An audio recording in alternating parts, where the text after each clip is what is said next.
Hello there, my lovely jewelry makers. I'm Christina of CSLdesigns, and in today's tutorial I'm going to show you how to make this quick and easy macrame friendship bracelet. Now, it's a very simple and basic technique, but as you can see, you can achieve many different looks depending on the style that you want it to be. And I'm also going to show you how to make the button and loop closure as well. So if you want to learn how to make your own, then keep watching. So these are the materials that we're going to need. First of all, we need our cord. Now the specific one that I'm using is a 0.9mm s-lon in this lovely kind of dark plummy purple colour. But you can really use any kind of cord that you might have handy. You might just have to adjust the technique a little bit. And then the beads I'm using are these 4mm rounds. Now these specific ones are metal copper spacer beads, and I've made sure that the holes in my beads are large enough for my cord to go through. So make sure that regardless what cord and beads that you're using. And again, you can use many different sizes and shapes of beads. You just have to adjust the technique a little bit. This is just to show you the basics of it. And now I'm going to finish off my bracelet here with a loop and button closure. So I'm going to make the loop with the macrame, and then I need to have this shank button. You can see they have a shank on the back, and I've just chosen this design one. So you can use whichever kind that you prefer. Now make sure to check out the description box below the video for the material list and any information you might need. Otherwise, let's get all the materials ready and let's get started. Now then, the first thing we need to do is cut a cord ready. So what I have is two separate lengths of about 1 meter and 75 centimeters each. Now these are going to get doubled over, so we're going to end up having 4 lengths of cord to work with. So the first thing I'm doing here is I need to find the midpoint of this. So I just make sure that my ends are even on one end here. And then I grab the other ends and put them right next to them, because then when I bring all the way up here and I'm keeping hold of the ends, this is now I know where the midpoint is. So I'm going to keep hold of that now and let the other ones go. And then what I'm going to be doing is using my macrame board here, a mini macrame board, to work on. It has these notches all the way around, slots, so we can easily put a cord in and out of that. So right now I'm keeping hold of that midpoint, and I want to attach my cord to this board. So this midpoint here of the cords that I'm keeping hold of, I want to make sure that I'm going to be attaching my cord across the middle here, and I want this to end up in the middle of the board. Now what we're starting out doing here is actually the loop part of the closure. So just have that midpoint there, and it's just because we need to make that loop across the middle of the cords. So that's why I'm obviously making sure I keep the midpoint there, because we need to, once we've done the loop, have as far as possible even lengths on either side left to make the rest of the bracelet. So what I'm just going to do is attach my cords here on that top, and what I like to do as well is to have it more secure is wrap it around multiple slots, just so it doesn't just pull through like that. And then I have my 2 lengths here that I'm just going to start working with. So I'm not going to attach either of these. You can do if you want to attach one of them, but I'm just going to hold it in my hand. So to make the loop, what we're going to be doing is using the vertical lark's head knot.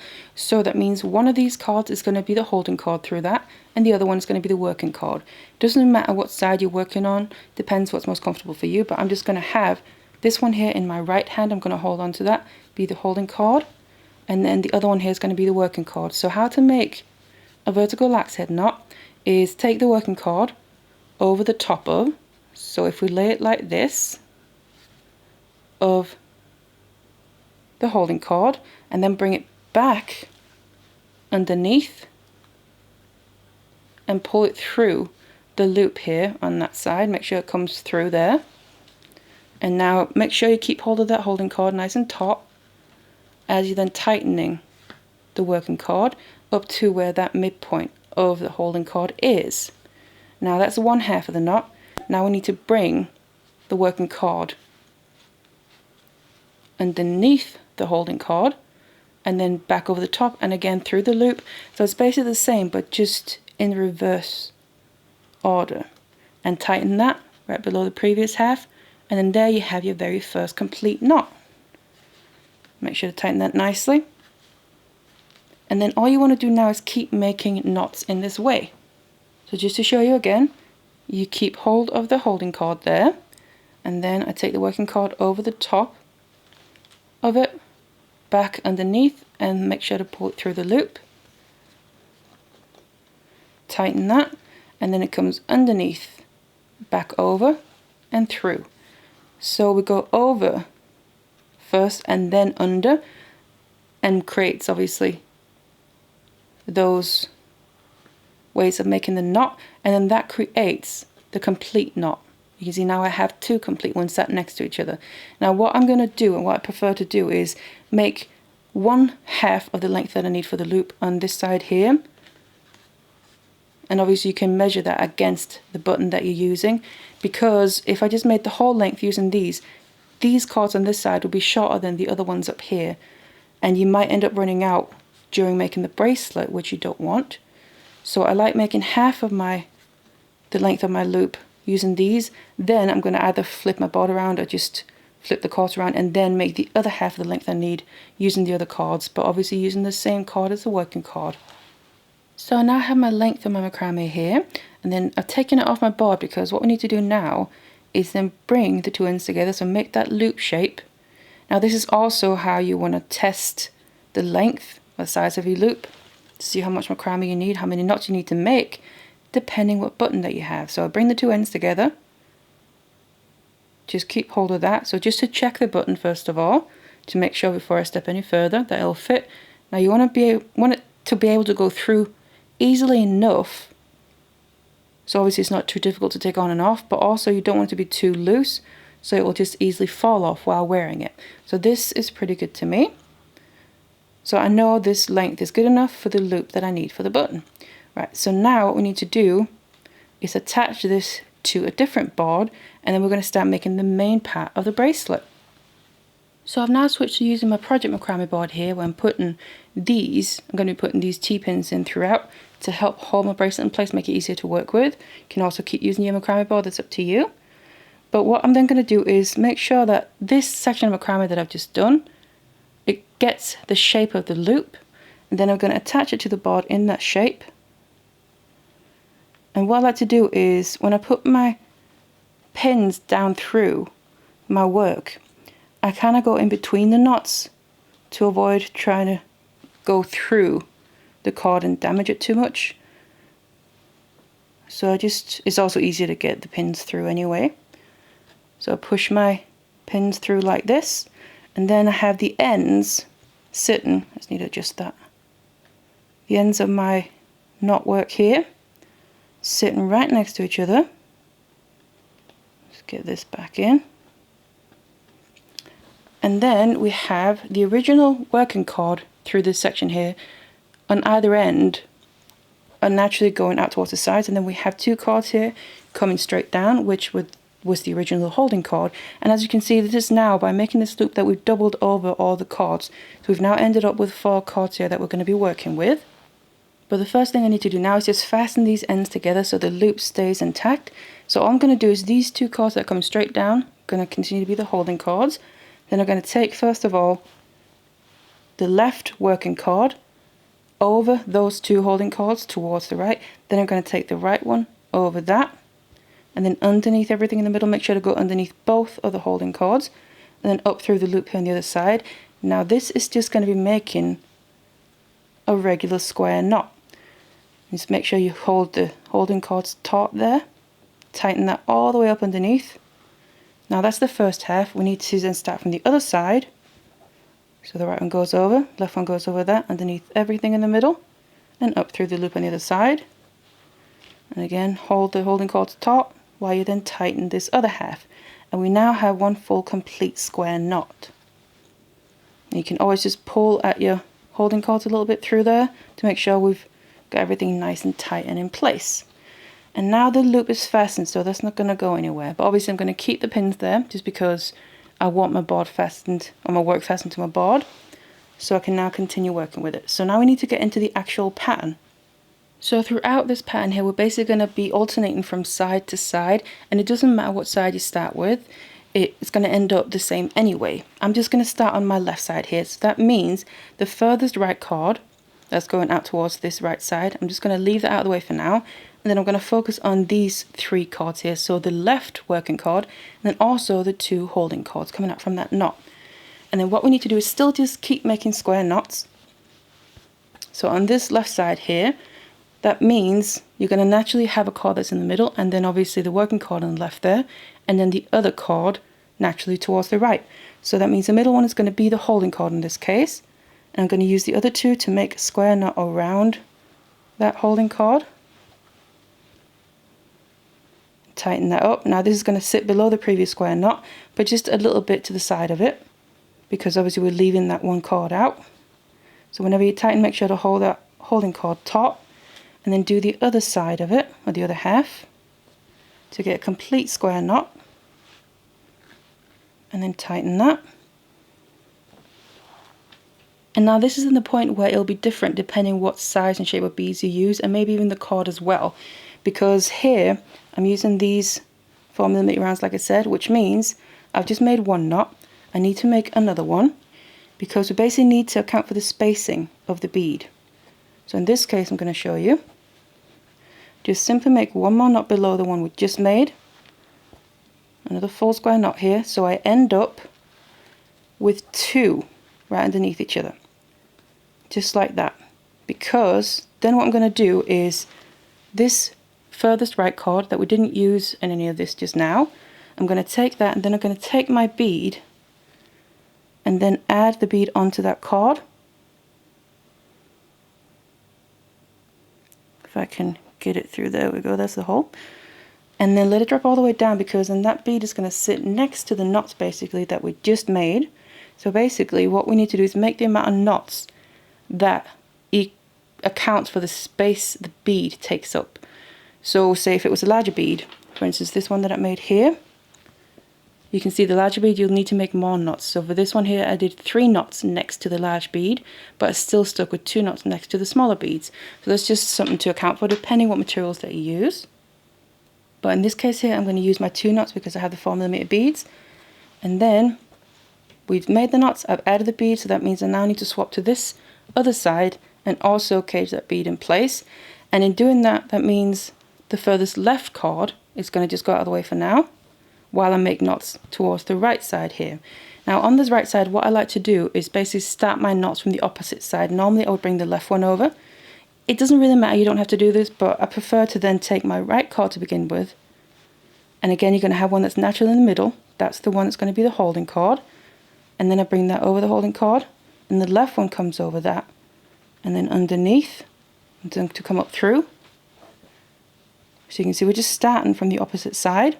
And then as I tighten that, you can see that bead is going to end up sitting right next to and up against the previous knots that we made. Now start from the opposite side to make the other half of the knot. Tighten that. And now because I know how many knots I need to make for these beads, it's 2 like the previous ones, I'm going to continue and make one more while I'm at it. Like that. One half and then the other half.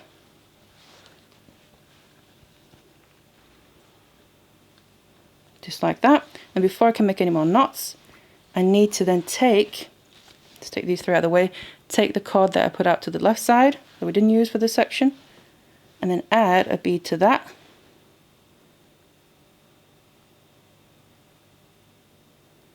So put the bead on the cord, let it drop all the way down, and now we're already in position to make our next knots. So that means I'm swapping from the right side to work on the left, so the furthest right cord goes out of the way, and then going back to the left, making sure the bead stays up there. The middle one is the holding cord. And then I take, so I always basically start, when you think about it, with the outside cord. So on the left here, I take the left cord. On the right, I start with the right cord. And then we just start making our square knot. Tighten that. And you can start to see the pattern that's going to form. We're going to have the beads kind of sitting off from each other on the sides, with then the knots running down through as well. So pretty simple and easy bracelet, and like I said, very customizable using different materials, beads and cords, but using this simple basic technique. So I've made my 2 knots on this side again. That means go to the remaining cord we didn't use for this, add your bead, you can find the hole, let it drop down, and then just continue your making your knots. So on this right side, I need to take the outside one, so I start with the right one, and then make another 2 square knots. You just continue like this until you have the length you need minus, obviously accounting for the clasp. So I'm going to be adding a button at the end of this as well that's going to go inside of that loop.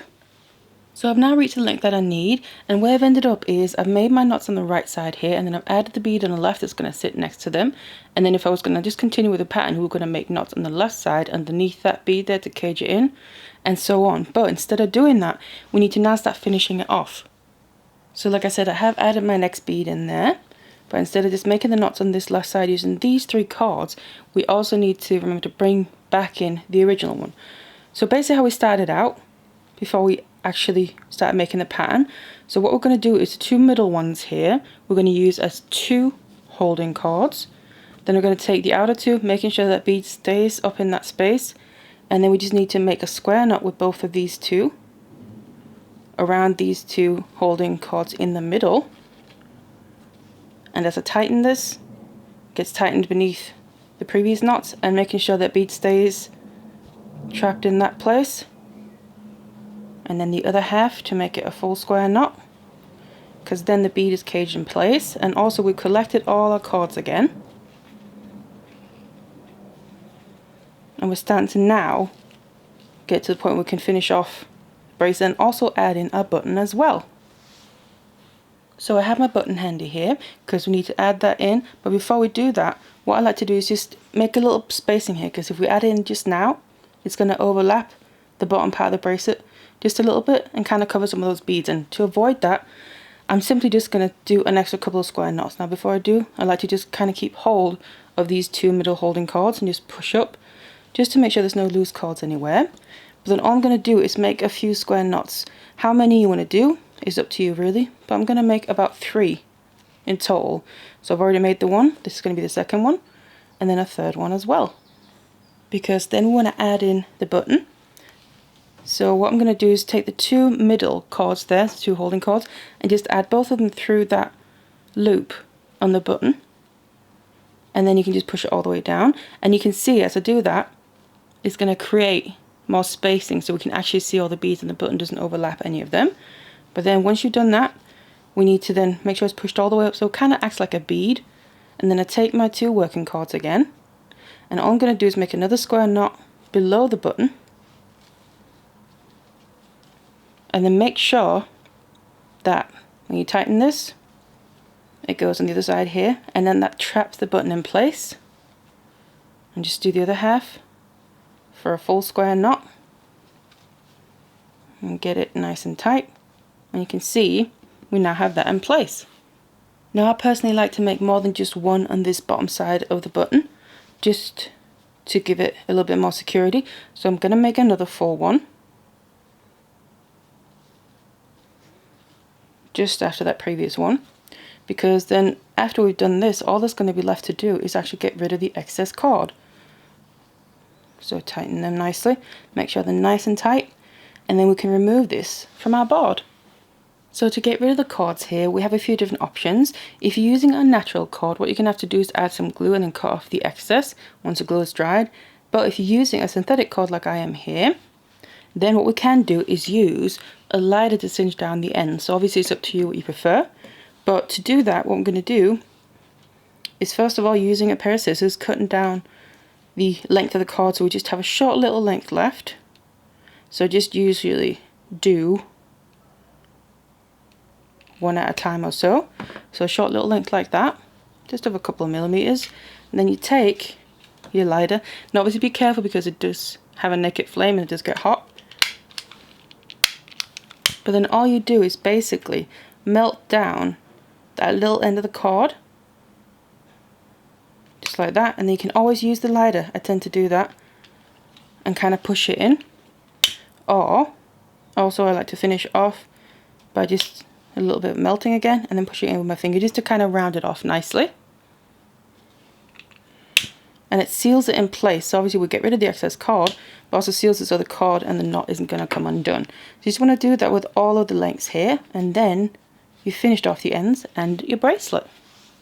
So now the bracelet is complete and it's ready to wear using the button and loop closure, which is also decorative in itself in case the bracelet rolls around in your wrist while you're wearing it. But as you can see, even though this is just an easy technique using basic knots, you can get many different looks depending on the materials that you put together. So you can really customize and personalize this bracelet. And if you like this bracelet and you want to learn how to make other ones, I have loads of other tutorials on my channel as well, so make sure you check it out and also subscribe if you don't want to miss any future ones. But I really hope you enjoyed this tutorial here. Thank you so much for watching it, and I'll see you in the next one.